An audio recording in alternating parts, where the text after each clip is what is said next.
तो hello guys, मैं हूं एसएम और आप देख रहे हैं हमारा channel stock base.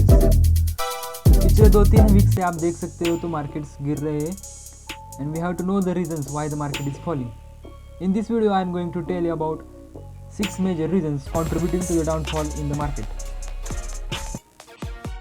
First of all, let's take overview of what we are going to discuss in this video. We are going to discuss these 6 major factors which are contributing to the downfall in the market. That is inflation, and also we are going to discuss about the recent COVID cases spike in our India. Okay, let's start with the inflation first. Inflation in our country is reaching at an all-time high. Consumer price index has climbed up to 6.95% and wholesale price index has also climbed up to 14.55%, and these are the negative reasons which will impact the market in future. Inflation in our country can adversely affect the economic condition in our country. We have to check out the consequences of inflation, and let's check out it. Inflation बढ़ने के कारण final goods and services जो consumers consume करते हैं उसकी price भी बढ़ेगी and people will not afford this goods and services. Hence the consumption in the economy will decrease due to rising costs, and this will directly impact the revenues of companies selling these final goods and services to the consumers. Another thing we have to note that returns what we are generating from investments will also be cancelled out due to inflation. Just see that inflation is at now at 7% and the rates of FDs is also nearly equal to 7%, and in it you will not get anything.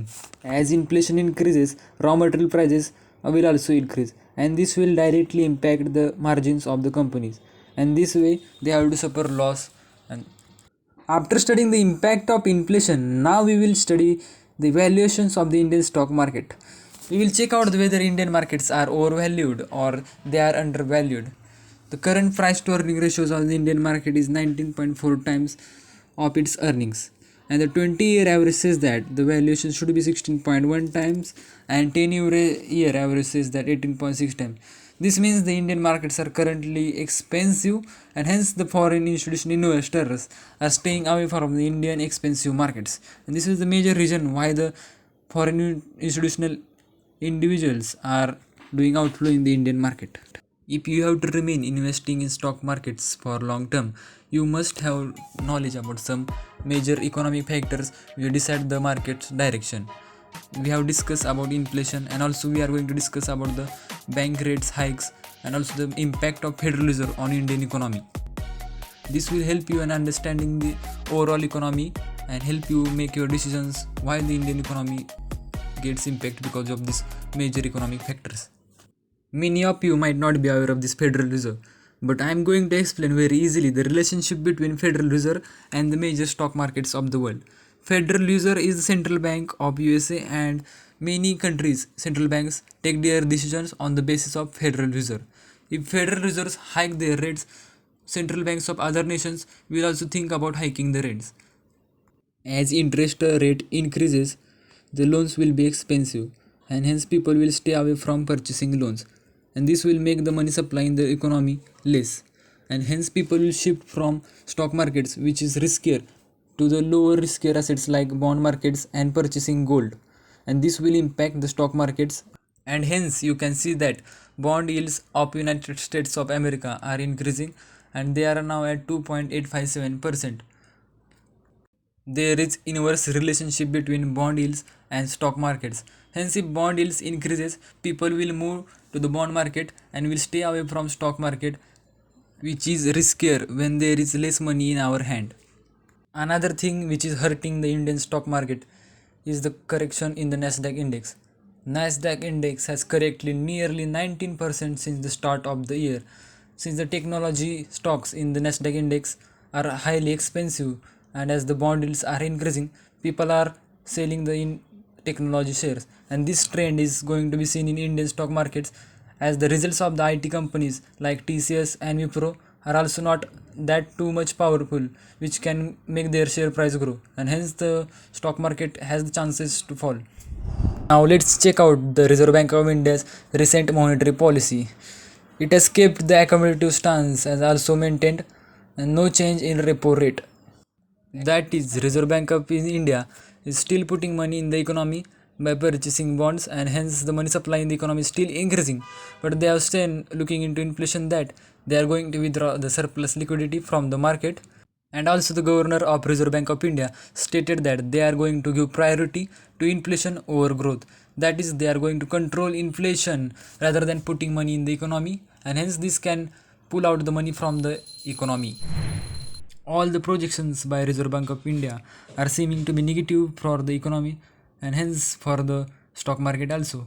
Earlier, inflation was forecasted to be at 4.5%, but the inflation has now been raised to 5.7%. And also the crude oil price can average at US dollar 100 per barrel, which is also greater than $70 per barrel last year. And the GDP has been forecasted to be 7.2%. They have taken it back from 7.8% earlier, and these all the factors are seeming to be negative. And the most important thing which is going on in the world is the Russia and Ukraine war. This geopolitical crisis is leading to the downfall in all the stock markets of the world, and this is only major reason what I am seeing now. Because of this disruption is seeing in commodities and food items, and also we can see a rise in crude oil, which will lead to greater fuel cost for companies, and hence the EBITDA margin of the companies will decrease, leading to the loss or reduction in profits.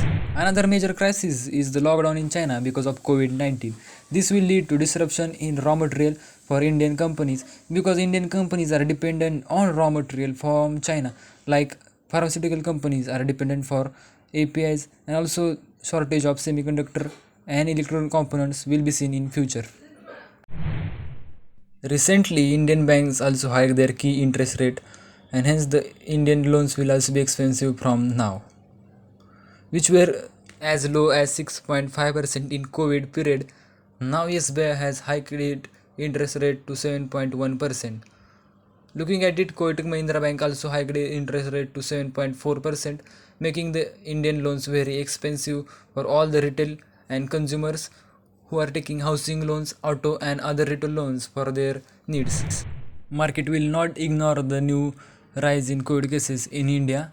The positivity rate in Delhi has gone close to 6.4% in recent 2 weeks. And also the new virus BA.2, which is found in Bengaluru in last week, is also warning us about the fourth wave of COVID-19, which can be harmful for all the markets. Thanks for watching this video. While going, please don't forget to subscribe and like our channel.